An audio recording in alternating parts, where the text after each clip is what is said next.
Okay, welcome back Bio 2, and we are continuing on with our chapter about plants. We are now on section 4, and we are finally getting into plants that have seeds. So chapter 22, section 4 are about plants that use seeds.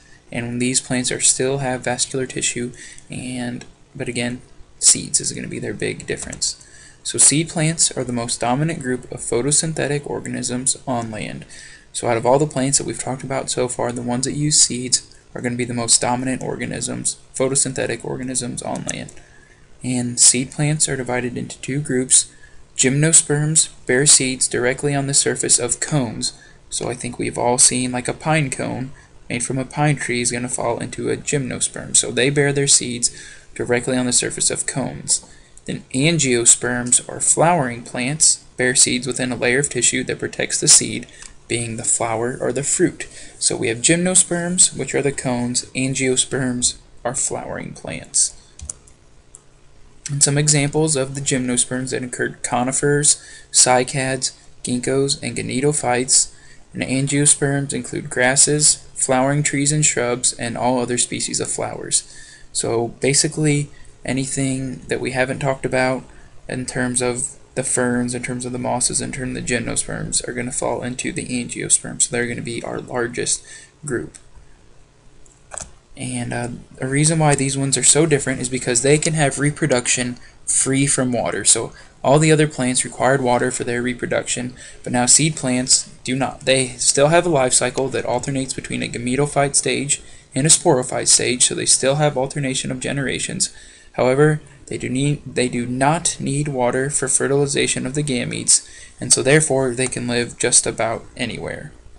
So now we're going to look at how they, over time, have been able to develop the adaptations to reproduce without standing water or without water in general. So the adaptations that allow the seed plants to reproduce without water include flowers or cones, the transfer of sperm by pollination instead of just swimming, and the protection of embryos inside seeds. So those are all big advantages that these plants have that the other ones that we have talked about so far do not. So reproduction free from water, cones and flowers. Gametophytes grow within sporophytes called cones. So the sporophyte stage is the cone, but gametophytes are going to grow within that. And those are the seed-bearing structures of gymnosperms. And flowers. So in the angiosperms, the gametophytes grow within the sporophyte being the flower.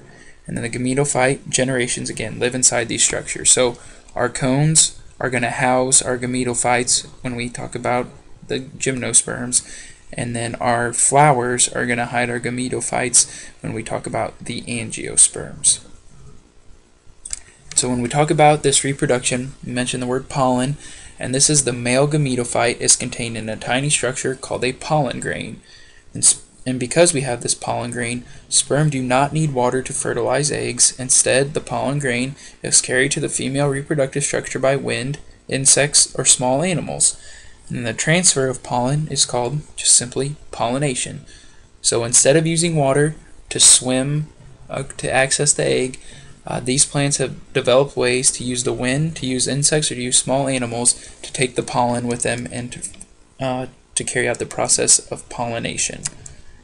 And then another important word that we've talked about is seeds. And a seed is an embryo of a plant that is encased in a protective covering and surrounded by a food supply.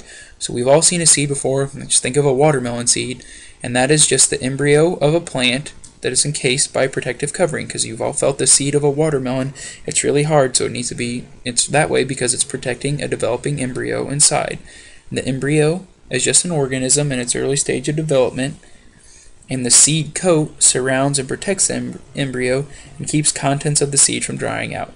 So our seed coat is going to be that outer hard part that I was talking about, and the embryo is just the developing part inside. So we're going to look at what would happen if we would just cut a seed right down the middle. So around the outside you can see we have the seed coat, and that orangish pinkish structure is the embryo, that's the developing plant, and then around there it's a stored food supply. So within that seed it has everything it needs to survive. It has a food supply to get it going so it can break out and it can form its own plant. And then below, I think we've all seen these little helicopters before.